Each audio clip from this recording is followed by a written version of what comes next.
So let's review Spiral, which is another Shudder exclusive. I just reviewed Host, and I really loved the hell out of it, so I decided to watch another Shudder horror movie. And I definitely want to keep going because Shudder has such a great selection of horror. There's a lot that I want to see. I know that they've got some giallos that I haven't seen on there recently that I do need to see as well. But anyways, it's a Shudder exclusive, I believe. I think it's an exclusive like Host was. Now, Spiral is the story about a gay couple that go with their daughter to move to a new town, and everything is weird when they get there. Like the townspeople are weird, their neighbors are weird, and you don't know what's going on.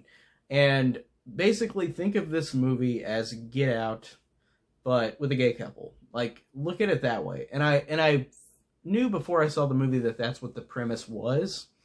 And I was sold on that. I thought that was a cool premise. I like seeing another group of minority humans just being in a situation where it's scary, and I think that that's cool just to see the difference between this and, like, say, Get Out. I like whenever we get minorities getting their own movies. That's awesome because they shouldn't be minorities. So, looking at the plot itself, like I said, it's at first pretty straightforward. Like I said, they move there. And then it's two guys, Aaron and Malik.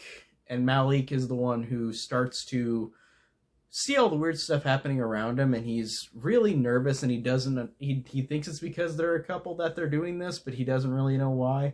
While the other guy, Aaron, is not really caring as much. But Malik is all scared and terrified of, like, everything around him. Like, it seems like all this weird stuff is happening in a weird way. And as the movie goes along, it builds up pretty good. Honestly, I was really into the first two acts of this movie. I really dug them. I thought that it was a great use of the concept. Like, I thought that was a cool way to execute the movie. The acting's really good from everybody all around. Like, the acting's great. I think it's hilarious to see, what's his name? Is it Lachlan Monroe? I don't even know how to pronounce his name. I think that's wrong. But he was the dude on Freddy vs. Jason. He was the cop. He was the guy in Scary Movie 1 who had the tiny penis that the killer showed the picture of. Like, I know. Like, that's a great joke. But he's from that. He was in White Chicks as well. Little Man. Like, he was in a lot of, like, comedies.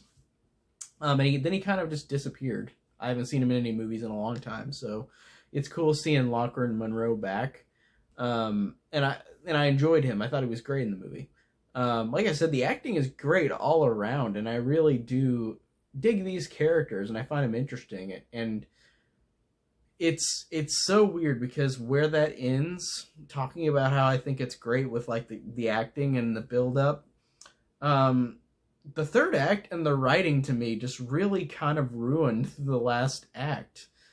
And I guess there's some weird writing throughout, because, like, Malik is, like, noticing all this stuff and he doesn't tell his husband about it. So you're just sitting there like, well, why is he not telling him this stuff? But it's just so weird with the writing and the ending. I don't know if I want to spoil it because I feel like people have seen this, but not everybody. I'll try to say without spoilers. So the ending really just annoyed me. It shocked me, but it also annoyed me because it kind of just became generic and stereotypical. It kind of became the movie where you were like, oh, this is the movie that you expected, but you shouldn't have. You should have expected a movie that was more smart. Like, for example, with Get Out, like, I thought that was way better done than this. Like, Get Out had a way better use of the ideas and the premise. And the premise in this is good, and like I said, it's effective, and the acting's really good.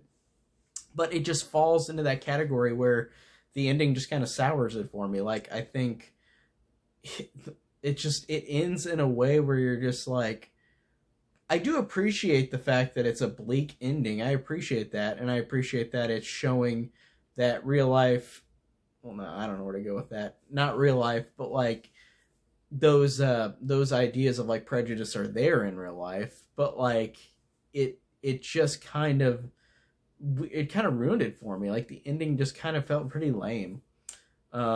Really just a lame ending, and I really don't know. And also, without spoiling it, There is a scene that happens, the first scene in the movie, and it goes the first scene in the movie, and it's throughout the rest of the movie, like randomly. Like you'll see random moments of this scene at the beginning of the movie, and the build up to it is nothing. It's just there to establish some trauma, but it's shown so much that you think the build up would equal something that makes sense with that opening scene.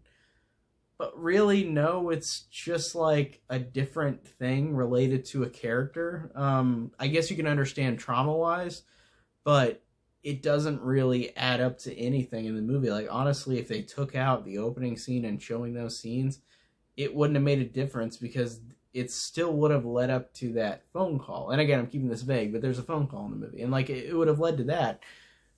But still, it's just like it's a weird opening scene that's good. It's well done, like well good looking scene, but I just think it's so weird. Like this movie is on the cusp of being really great, but then it just kind of falls in that category of being lazy, like in terms of like the writing. Like it's just, like I say, specifically whenever Malik is like noticing all this weird stuff happening, like he gets the literal F word, slur for gay people, like on his wall, spray painted on there, and then he paints it over and he tells his husband like, oh, I just wanted a new coat of paint. Like, you didn't say anything then. Like, that doesn't make any real sense to me. Like, I guess he doesn't want his husband to be worried, but it's still kind of like, I don't understand it. I don't understand the writing issues in this movie. Like, the writing is so weird.